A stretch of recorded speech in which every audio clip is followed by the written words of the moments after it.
मिट्टी का मटका और परिवार की कीमत सिर्फ बनाने वाले को पता होती है, तोड़ने वालों को नहीं। हेलो दोस्तों, मैं चंचल आज एक छोटी सी स्टोरी के साथ। आज की स्टोरी है एक ऐसे रिश्ते की जो कभी भी कहीं भी बन जाता है और उसे कहा जाता है दिल का रिश्ता। तो आज की स्टोरी ऐसे ही एक लड़की की है जो तरबूज बेचने के लिए रोड के किनारे अपना ठेला लेकर बैठ जाती थी, क्योंकि उसके घर में घर चलाने वाला कोई नहीं था। तो वो लड़की तरबूज बेचने के लिए बैठी थी, तो एक कार वाला उसके पास रुका तरबूज लेने के लिए। तो उस कार में पति-पत्नी और बच्चा बैठा हुआ था। तो उसकी बीवी काँच की खिड़की नीचे करके बोलती है कि न बेटा तरबूज कितने का है? तो वो बोलती है दीदी ₹40 का है। तो वो बोलते हैं ₹40 बहुत महँगा बता रही हैं। तो वो बोलते हैं कि मैं ₹20 दूँगी, ₹20 से ज़्यादा नहीं दूँगी, तुम कुछ भी रेट बता रही हो। तो वो लड़की बोलती है नहीं नहीं आंटी, मैं ₹40 में ही दूँगी, क्योंकि मैंने 45 का लाया है, तो आप 40 में रुपए में लेके जाइए। वो बोलती है नहीं नहीं, तुमने 45 का लाया तो मुझे 40 में बेचोगी क्या? लेडीज ऐसे बार्गेनिंग करने की कोशिश कर रही थी उस छोटी सी लड़की के साथ। तो उसके हस्बैंड बोलते हैं कि रहने दो ना, 40 रुपए कौन सी बड़ी बात है, ले लो 40 रुपए में। तो उसकी बीवी बोलती है कि नहीं नहीं, ऐसे कैसे, वो इतने महंगे में तरबूज थोड़ी ना मिलता है। तो वो उस तरबूज वाली के साथ बार्गेनिंग करने की कोशिश कर रही थी। तो वो छोटी सी लड़की बोलती है, आंटी जी नहीं, मैं आपको 35 रुपए में नहीं दे सकती, ये 40 रुपए का तरबूज है, 40 रुपए में आप ले लीजिए। तो वो बोलती है नहीं, आपको देना ही पड़ेगा। तो बोलती है नहीं।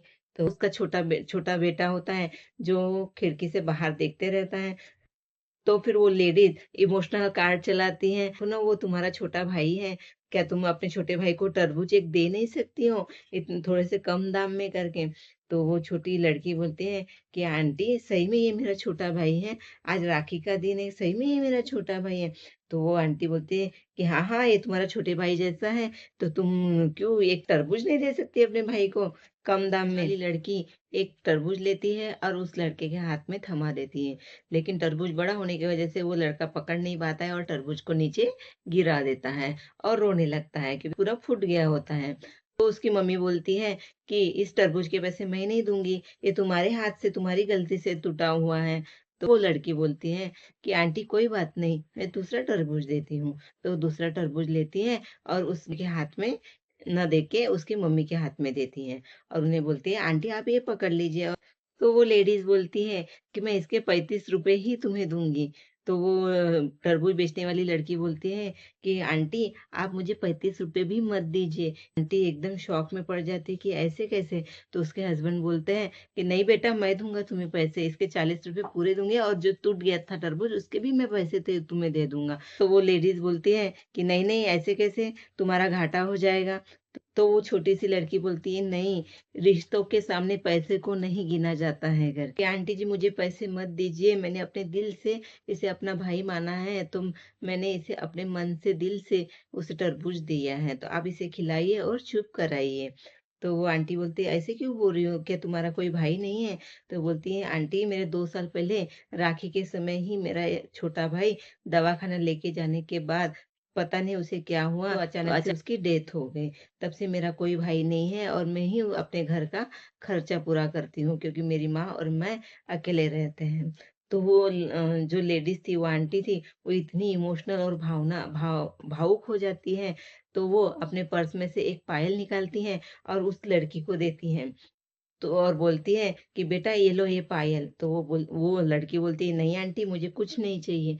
तो वो बोलती है नहीं, तुमने इसे भाई माना है ना, तो इसका मतलब मैं तुम्हारी माँ के जैसे हूँ, तो तुम्हें ये पायल लेनी ही पड़ेंगी। और उसका पैर लेती है और उस पायल को उस लड़की के पैरों में बांध देती है। हस्बैंड जो देखते रहता है और मन में सोचता है कि जो मेरी बीवी 5 रुपए के लिए बार्गेनिंग उस लड़की के साथ कर रही थी, और अब 3,000 की पैर पट्टी जो उन्होंने रा राखी के लिए देने के लिए उसने खरीदी हुई थी, वो उस लड़की को दे रही है करके। यानी माँ का प्यार वो सोच नहीं सकता था, इतना वो दिल से रिश्ता उसका बन चुका था।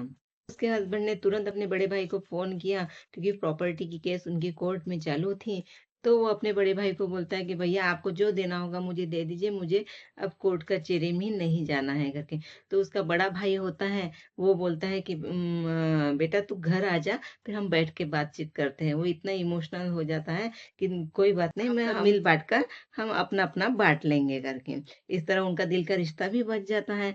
देखो, इतनी सी समझदारी की वजह से कितनी बड़ी बात आपकी सॉल्व हो जाती है और दिल का रिश्ता भी बच जाता है। देखो, दिल का रिश्ता कितना पक्का होता है। जो कुछ समय पहले लड़की बार्गेनिंग कर रही थी, उस छोटी-सी बच्ची के साथ और थोड़ी देर बाद ही उसकी बातें सुनकर और उसका प्यार देखकर, भावनाओं से भरा हुआ प्यार देख के, उसका दिल का रिश्ता देख के, उसे भी पिघलना पड़ा था और उसका दिल का रिश्ता दिल से जुड़ गया था। ये कहानी छोटी ज़रूर है, लेकिन बहुत बड़ी बात सिखाती है कि पैसों के सामने रिश्तों को मत तोड़िए, रिश्तों की बहुत बड़ी अहमियत होती है, रिश्ता ही हमेशा हमें साथ देता है। आपके पास भी कोई स्टोरी होगी जो आप बताना चाहते होंगे तो आप मुझे बता सकते हैं और आपको ये स्टोरी कैसी लगी कमेंट बॉक्स में ज़रूर बताएँ ताकि मैं आपके साथ नई-नई स्टोरी शेयर कर सकूँ। अगर आपको ये स्टोरी अच्छी लग रही हो तो प्लीज़ एक लाइक कर दीजिए और सब्सक्राइब कर दीजिए ताकि मुझे भी मोटिवेट मिले कि आपको मेरी स्टोरियाँ अच्छी लगती हैं और मैं और स्टोरी आपके लिए बनाऊँ कर। चलो फिर मिलते हैं नेक्स्ट स्टोरी के साथ, तब तक के लिए bye bye. Thank you for watching.